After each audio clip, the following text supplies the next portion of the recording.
Glejte, ko je nekdo čist pred svojo družino, čist pred politiko, čist pred državo, čist pred Bogom in vsemi, bom rekel, svetniki, potem pa ne vem, kaj mi lahko še kdo očita. Več kot toliko, gospod Mauster, sprašujem vas, kaj se lahko človeku še zgodi v življenju hujšega, kot se je dogajalo meni v zadnjih nekaj tednih.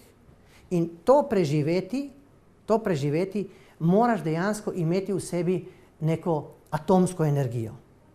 Jaz ne vem, kdo mi jo je dal, ampak hvaležen sem vsakemu, ki mi je pomagal tako ali drugače, bodi si za nasveti, bodi si drugače, predvsem pa svojim družinskim članom in naši psički Lady, ki jo imam neizmerno rad, ki kadarkoli pridem domov, je tako vesela, ko me vidi in vam povem, da me takoj spravi v dobro voljo, pa sem lahko še tako, bom rekel, utrujen.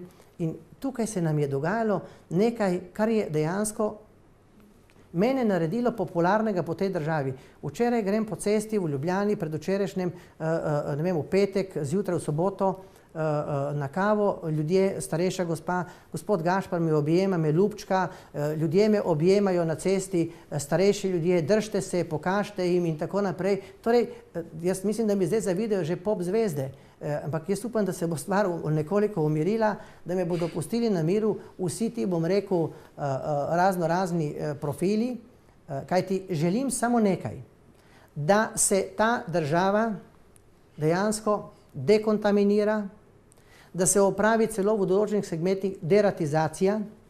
A veste, na ladjah nekoč, ko sem plul, smo postavljali na lancane, na vrvi, privezne vrvi, paratope, tako da nam podgane ne pridejo na ladjo. V tej državi smo prepozno pač ugotovili, da je potrebno postaviti paratope, da nam ne pridejo podgane v to državo, ampak to so se razmnožile, da imamo dejansko res problem, velik problem in moramo upraviti deratizacijo v tej državi, kajti naš sistem je dobesedno zgrešil smer. Mi smo po 22 letih obljubljali, da bomo seveda druga Švica, da bomo, ampak vse to bi lahko dosegli, kar smo imeli.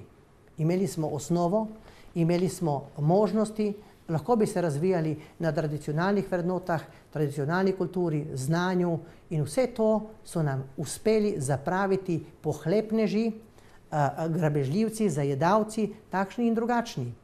In zdaj, ko sem jaz napovedal, da pač se bom boril na svoj način, kajti tam, kjer sem bil do včeraj v državni politiki, sem bil ujetnik. Ujet sem bil v sistem, kjer kadarkoli si imel drugačno mnenje, so rekli, Gašpar, bodi tiho. Zdaj smo mi v koaliciji, zdaj moramo biti tiho.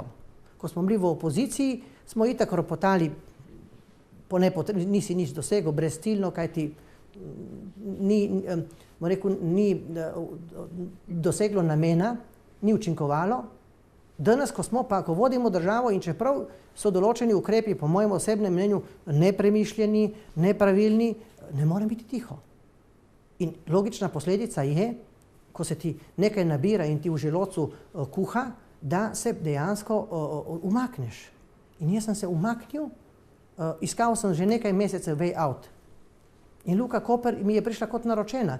Imeli so pač prosto mesto, prijavil sem se na povabilo seveda nadzornega sveta, sem se odzval in kaj je tukaj takega, kaj je tu narobe?